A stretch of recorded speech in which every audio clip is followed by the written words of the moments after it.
Hello. Hello, folks.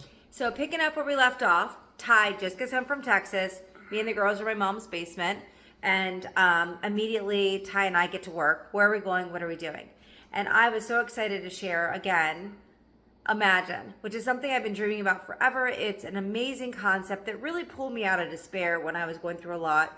And I would dream about this place where people were of service. They were in the gardens and they were growing food for each other. It was just amazing. It was a place to like heal and grow through the land, through the natural world, and connecting community and self. It was awesome. And so I knew I wanted to buy a farm. I was nervous to tell Tye, but I was like, hey, so what you think about this? And to my surprise, not only is he cute, but he was willing to. I was all for it. I mean, on the weekend, I grew up on a farm. And my father was the attorney that liked to play farmer on the weekend. And we ran cattle and had horses. And it was an old historic farm outside Frontville, Virginia. So I was definitely game for the idea. Small town living. I thought it'd be good for the girls. And so we started looking. Yeah, so like disconnecting from electronics and reconnecting to each other and to ourselves and a slower way of living, kind of like going backwards a little bit, right? Like growing our food and not being like pioneers. Pioneers or anything. And that let's going a little far, but anyway, so we start to look. We're in Virginia. We're in horse country. There's some beautiful farms. We immediately start to look, but one thing we really realized is we really both love history.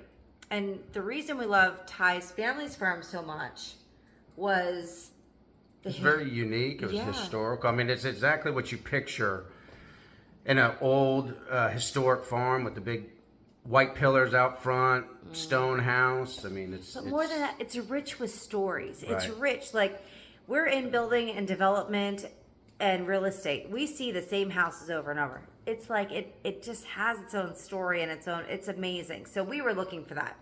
We did find a farm though in Middleburg that hit lots of our buttons. Like it was amazing, but not historic. Nevertheless, we decided to go ahead and say, well, let's make an offer. Let's try to work this out. And didn't work out. Yeah, I mean, it didn't for many reasons. And thank God it didn't. I think we could have made it work, but something inside us was like, this isn't the right one.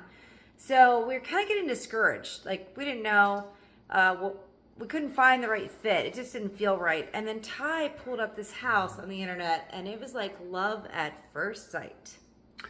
It was. Well, with a $10 million price tag. Yeah, it was a big price tag, but it was, if we won the lottery, this is what we would get. I mean, I had everything. And a few months went by, and there was a big price reduction. And for whatever reason, I said, let's call the realtor and go look at it. So, yeah, we had no idea. Like, I don't know where our brain was. And looking back, we're like, why did we think we could do that? It was not logical. It was definitely heart-driven. We just were led to this place. And the moment we stepped in, the huge magnolias, and, I mean, it just felt like home. I can't even explain to you the feeling. When you come to our farm, it's not this big grand thing when you walk in. It's cozy. It's got the most amazing warm hug. It's just incredible. And then as we started learning later the stories, which I'll tell you about the War of 1812 when they had soldiers there and the slavery and the warmth, like it was a place of safety, a place of, I mean, there were so many awesome stories. Yeah, education, like, oh my God, so many things. It just made us fall deeper and deeper in love. So it was like a 6-month, would you say, like negotiation 6 months of process? negotiation deal, yeah. And long time. I don't know how it worked, but we walked away the owners of Langdon Farm. And that's where our story really begins. Yeah, the interesting part about that was that we didn't tell any of our family until after the deal was done.